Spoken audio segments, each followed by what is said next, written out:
Well, today we're going to begin a new sermon series called Who You Are Meant to Be. And I'm very excited about this sermon series. It's one that I've been thinking about, and I think it's one that will be relevant and important to each and every one of us, no matter what stage of life we're in, no matter what we have going on, whether we're getting ready to go back to school and summer's coming to a close, or maybe we're at a season in our life where maybe questions of purpose and identity maybe are not quite on the forefront of our imaginations and our thoughts. But I think this message series will be relevant to all of us as we think about who we are genuinely created to be. Because in the midst of our busyness, in the midst of our demands, in the midst of even of our routines that we have each and every day, moment by moment, it can be easy for us to lose who we're created to be, or maybe not even find it at all.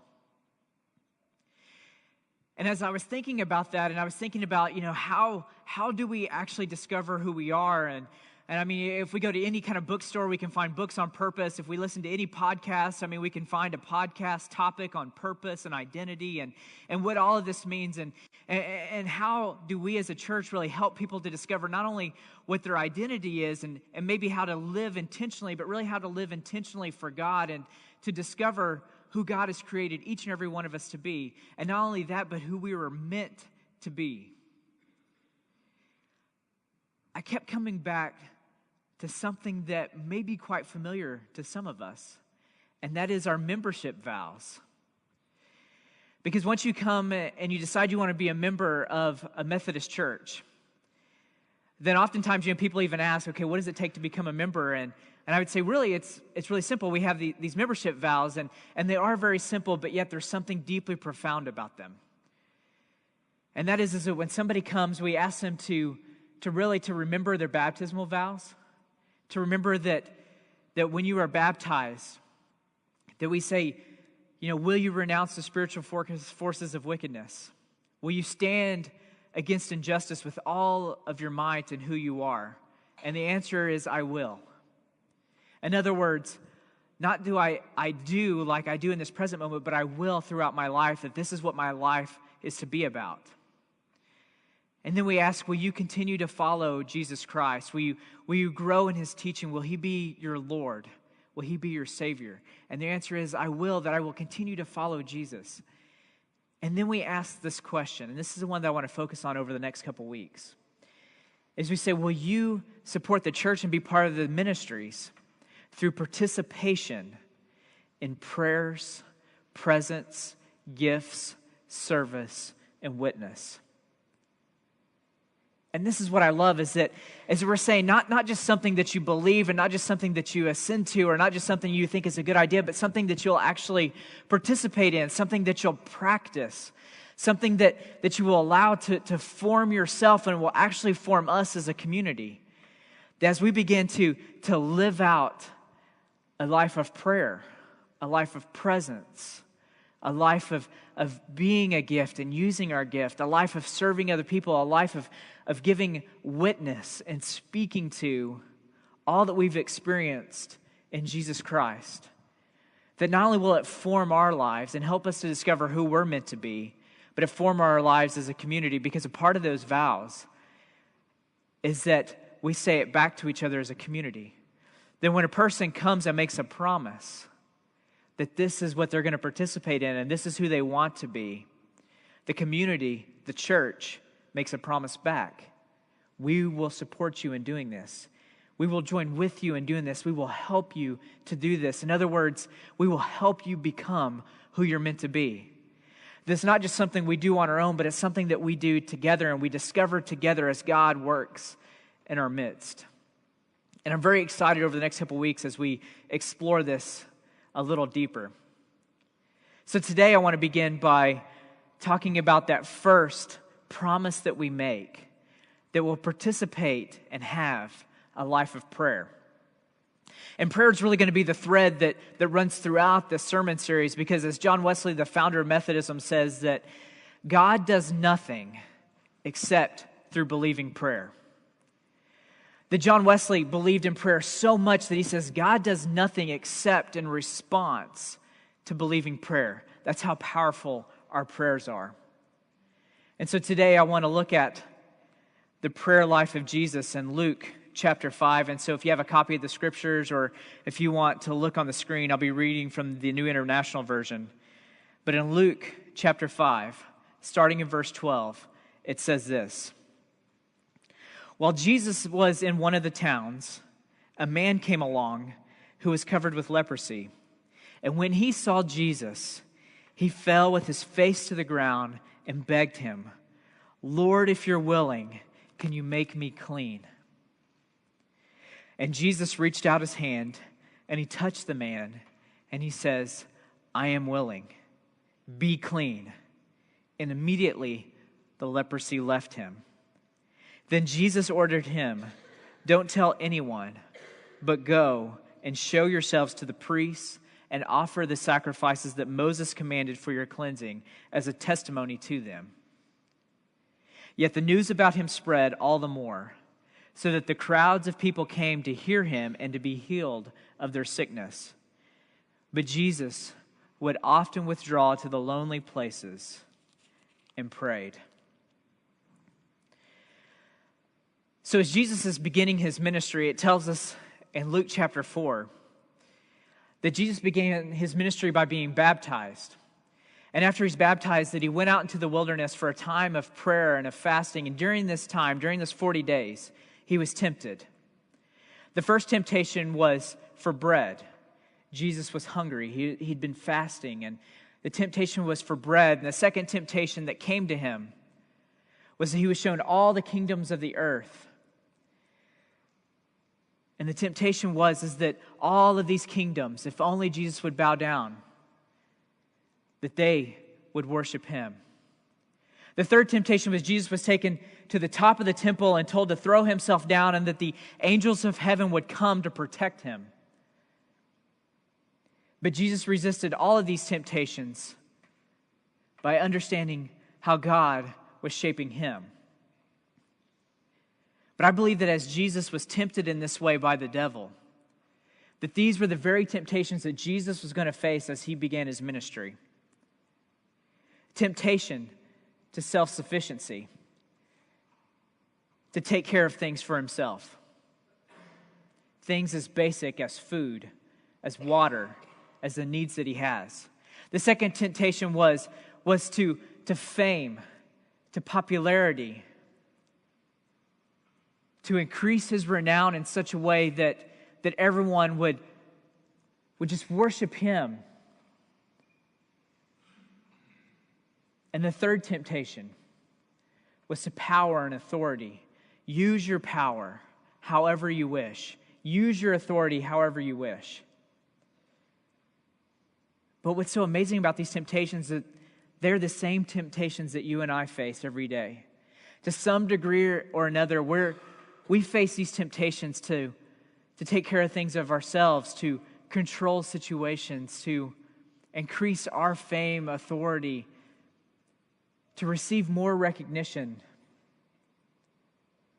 These are the same temptations we face, and these are the same temptations that Jesus faced.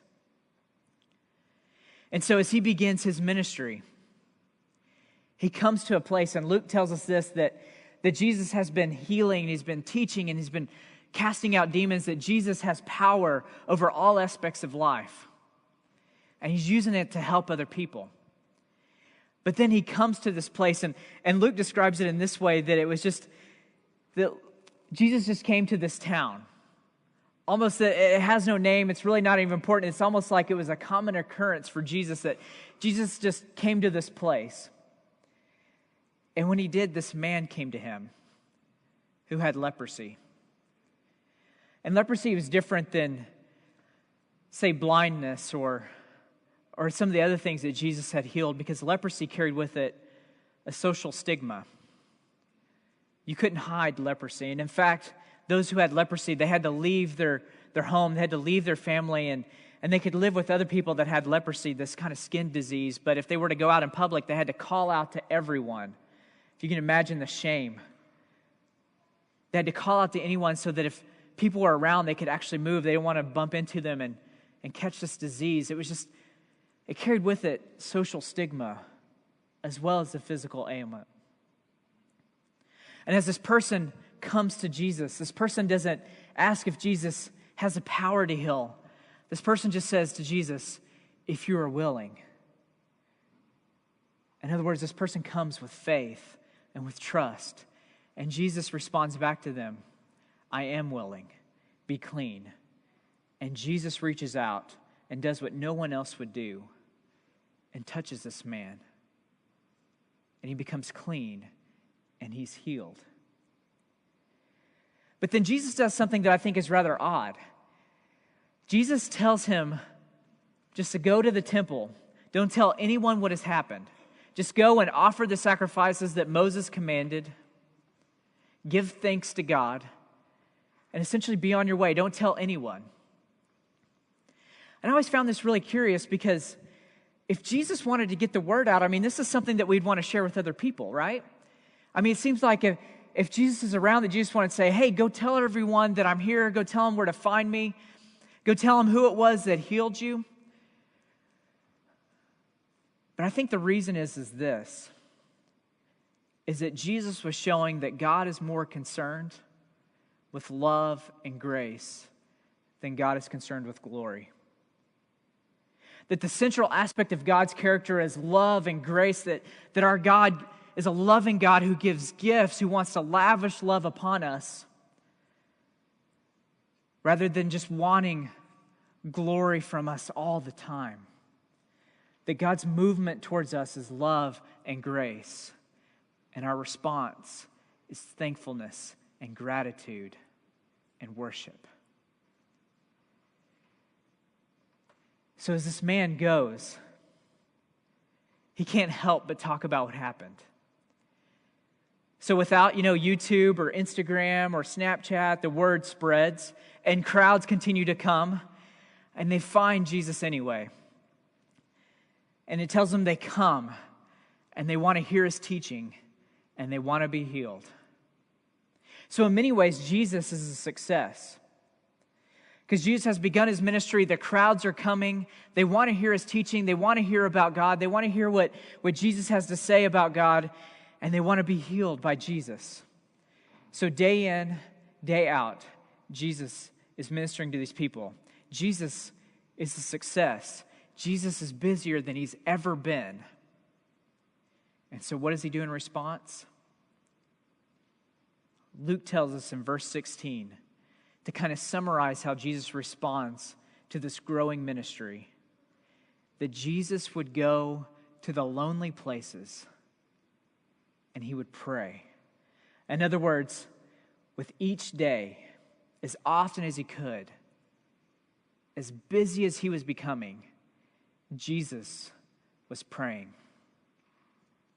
And I wonder, why is it that that's how Jesus responded to prayer? Why is it that as busy as he got, Jesus would pray? Why is it that he would remove himself and go to these lonely places? Why is it that he would go off by himself and pray? Perhaps Jesus was continuing to be tempted. After all, it tells us in Hebrews that he faced every temptation that we know of, yet did not sin. So perhaps Jesus was continuing to be faced with this temptation to fame. Maybe he was continually faced with the temptation to do everything he could for everyone, and yet struggling with how he was able to do this. Maybe Jesus needed a break from all the crowds. I mean, if any of you are here are kind of extroverted and the idea and the thought of having crowds around you all the time, always wanting something from you, just kind of makes you squirm a little bit in your chair. Maybe Jesus needed to go and to separate himself, to have some time alone, to recharge. Maybe some of the disciples were coming to Jesus and they were saying, Jesus, you know how to really serve all these crowds? Maybe if we line them up 2 by 2 and as they come up single file in line, and wouldn't that make it more efficient? You can serve more of the crowds each and every day. And Jesus was just like, all right, guys. All right. Everybody's got plans. Everybody's got something. Okay, I need to get away from everybody just for a little bit. Okay, everybody's trying to overmanage this. It's a success. Let's not worry about it. And he just needs to kind of step away. Maybe Jesus needed to reconnect with his God, to hear from God, to hear what God's will was, to know if this was the right place, if these were the right things, if this is where he was supposed to be. Perhaps that's why he prayed. Or maybe perhaps Jesus and reconnecting with his God was remembering that he's not just what he was producing for the people, that he was more than the teachings he was giving them, that he was more than the healings that he was giving them, that he was more than the miracles he was performing, that he was a beloved son of his Father that he heard in his baptism. Maybe he got away so that he could remember that. And maybe it was for these reasons, or maybe many others, that Jesus prayed. But what I want us to see today is that Jesus prayed. That's what Jesus did. And the busier that Jesus got, the more that he prayed. And so for us, as we look at our lives, that the busier and the more demands that we have and the more that we have to do, the more that we should pray. That oftentimes the busier that we are and the more that we have going on, the more that we find ourselves saying, I just don't have time to stop and to pray. This is a temptation that I face each and every day. And I'm a pastor. I mean, I have everything stacked in my favor, right? I mean, I work at a church. That's where my office is. I mean, why wouldn't I have time? But that's the temptation that we all face.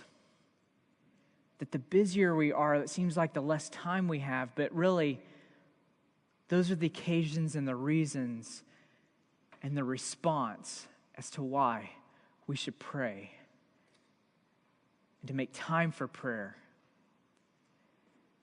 As I mentioned John Wesley in saying that God only moves in response to believing prayer, it said that John Wesley would pray for 2 hours a day and everything that he was doing. Because the demands and the busyness, that he found himself saying, I need more time with God to meet my obligations. But even recent science has confirmed what Jesus knew. In an article in Psychology Today in March of 2014 called The Science Reveals the Benefits of Prayer. This is a great article because it's a summary article that has lots of links to the research that's happening around prayer. And it's really kind of exciting to see that psychology and the behavioral sciences are giving more and more attention to prayer and to meditation. And this article kind of summarizes some of the benefits that science is confirming about prayer. And the first one is this, is that prayer leads to more self-control. That they found in the groups that they were studying that the more time they spent in prayer, then the more willpower they had throughout their day. That they found themselves with the plans that they made and those things that were on their minds and on their hearts, where they said these were the things that they wanted to do, that as they prayed, they found themselves able to actually do those things. A second benefit that they found was that prayer actually helped with anger management. That spending time with prayer allowed them to control their emotions in such a way that they were able to be emotional about the things they really wanted to be emotional about. That they were less prone to anger outbursts when they were faced with a situation. The third thing they found as a benefit to prayer is that people were actually able to forgive more.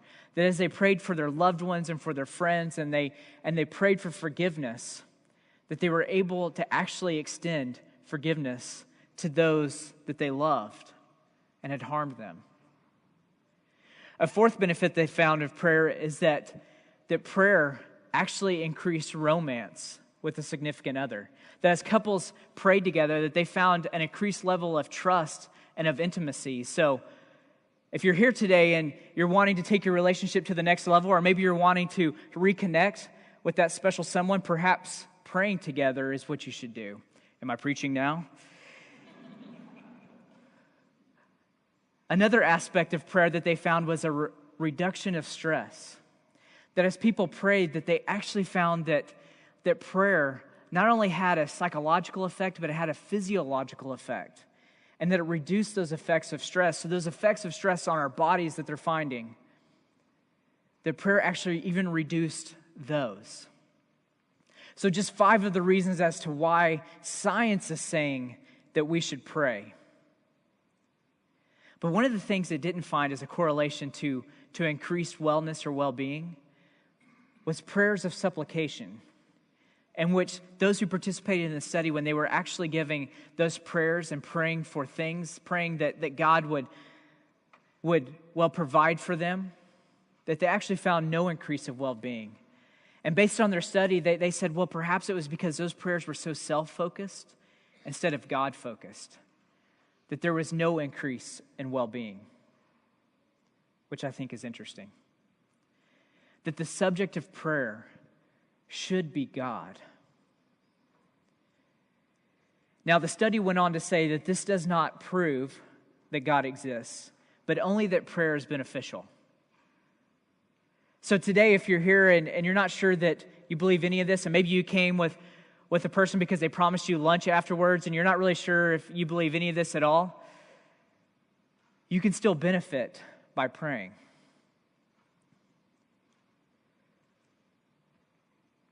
Because as we gather together today, one of the most important things we can do in our lives is to pray. Because when we think about how we're going to discover who we're meant to be, and not only who we're meant to be in kind of these big ways as far as, what kind of career should I have, and should I marry this person, and should I take this promotion, and should I be on this team, and should I give my life to this? Should I serve in this area? Is this how I should use my finances? Is this how I should spend my time? That the way we begin all of these journeys is through prayer. Richard Foster, in his book Celebration of Discipline, says this about prayer, that to pray is to change, and that prayer is the central avenue that God uses to transform us. So with that in mind, I want to offer us here at Table of Grace a little bit of challenge. Because as we get back in this mode in August, and we're coming out of summertime, and we're getting ready to this back to school, I thought it was a great time for us to begin a challenge together as a community. And the challenge is simply this: to pray more often than you're currently praying. With the goal being that each and every one of us would pray every day. That we would set aside 5 minutes, 10 minutes, whatever we can set aside, and begin to pray more than we're currently praying. That we would do the very thing that Jesus was doing, that in the midst of his busyness, in the midst of his routine, that he would go to these lonely places and to pray and to commune with his Father. That over the next 30 days and over the next couple of Sundays as we gather together, that we're going to spend time praying together. And not only are we going to pray together, but we're going to pray in such a way that we would begin to discover God's presence in our everyday life. That we would begin to see that who we're meant to be isn't found in leaving everything and selling everything and moving to a distant land, although God may call you to do those things. But really, God could be found in the midst of our everyday life, because I believe God is at work in your life right now. If only we would notice and see where God is at work. And so to do this, I want us to learn a prayer that maybe is new to each and every one of us. And it's the Ignatian Prayer of Examen, and you have it just inside of your bulletin as you open up. On the inside, you have this prayer. And what I love about this prayer is that it's all about discovering God's presence in your everyday life. That as you go through this prayer and you go through the different movements of the prayer, and the movements are one beginning with an awareness of God, that you begin to pray and you ask God to illuminate God's presence throughout your day. That you go to God and just say, God, show me where you are throughout this day that I've lived today.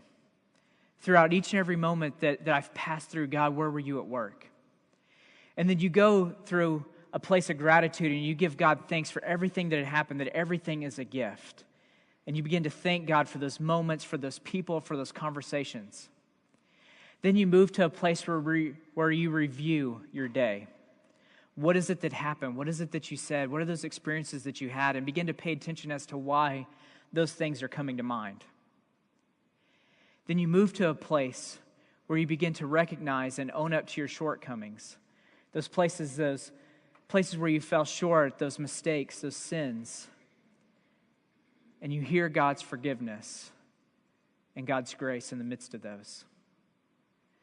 And then the last aspect of the prayer is moving forward, where you choose one thing that you want to do different the next day, or maybe one thing you want to pay attention to, but just make it one thing.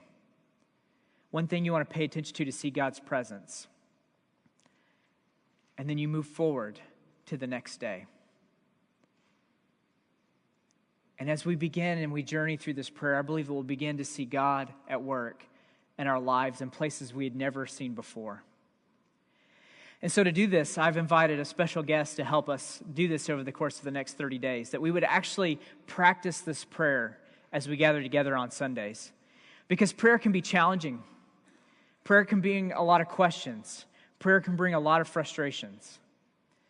So I want us to practice together as we all get better and become better at praying. And so I've invited Tammy Galloway. Tammy is a longtime member here at Christ Shine Methodist Church. And Tammy also recently has been commissioned as a deacon here in the United Methodist Church.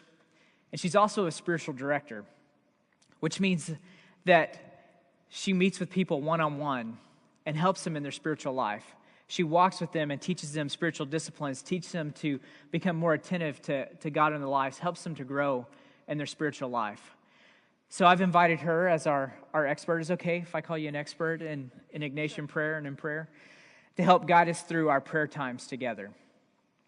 Because as we gather together, I believe that if we journey and we take up this challenge together, not only will we discover who we're meant to be, but we'll discover how God is shaping us as a community, us as a church, and what we're supposed to do in the world. So Tammy, you want to lead us? Thank you. If you are joining us in worship online, we invite you now to join us in this time of prayer. Wherever you find yourself, I invite you to first settle in, get comfortable, close your eyes, and just take a few breaths and become present to yourself and to God. Just notice that gift of life that is passing through you as you breathe in and breathe out.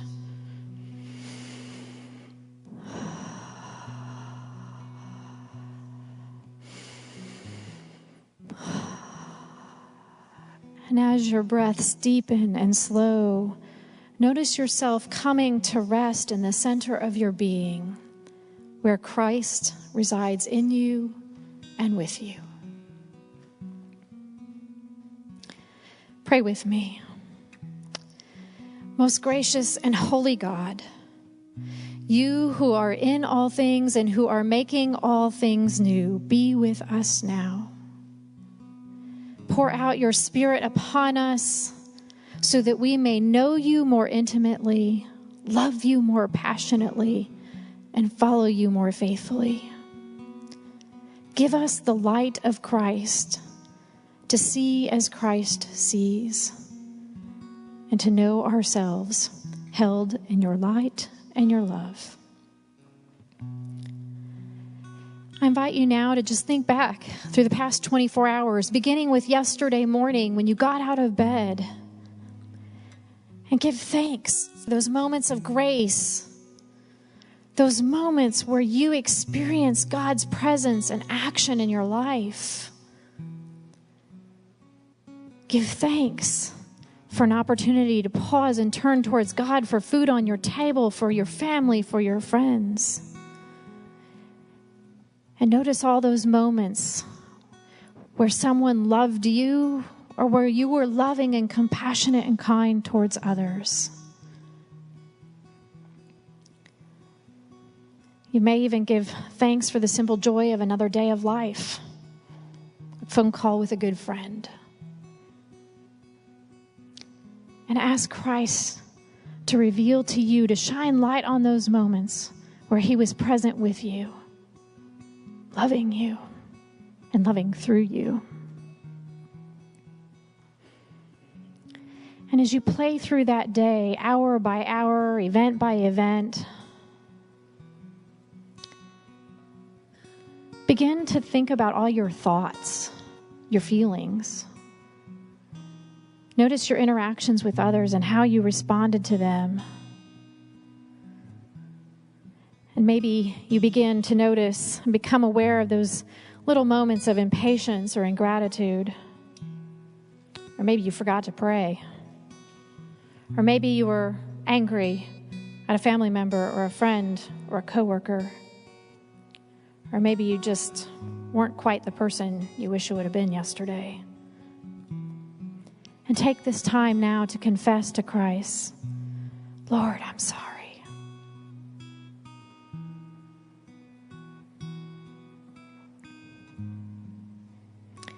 And hear Jesus say, I know all of that about you, and I love you anyway. You are my beloved disciple. You are forgiven.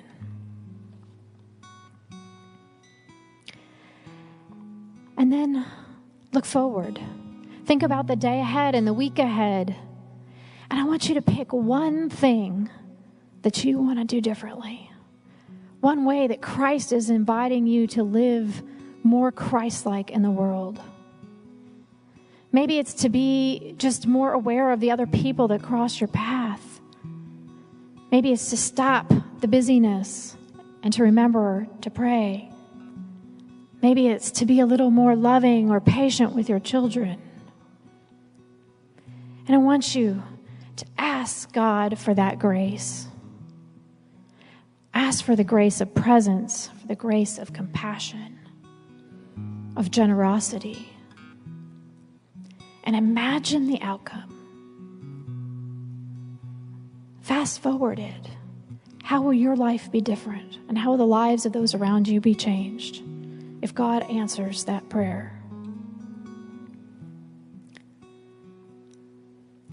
And God, we thank you again. We know that you have been with us in this past day, that you are with us now, and that you will continue to be with us. We ask Christ's mercy and your Spirit's blessing that we may grow as your faithful people. And we trust that all things are possible in and through you. Amen. I love this prayer. It's such an easy prayer. It only takes about 5 or 10 minutes of your time. But we've given you some steps, some ways to think through this, but it does not need to be formal or rigid. And so my invitation for you is, as you try to pray this prayer of examen every day this week, that you make it your own.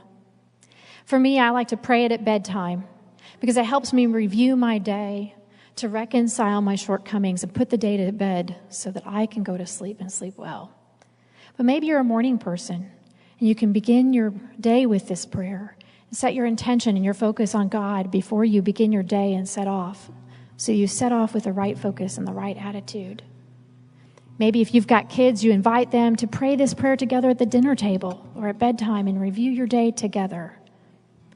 Some people pray silently. Some people pray out loud.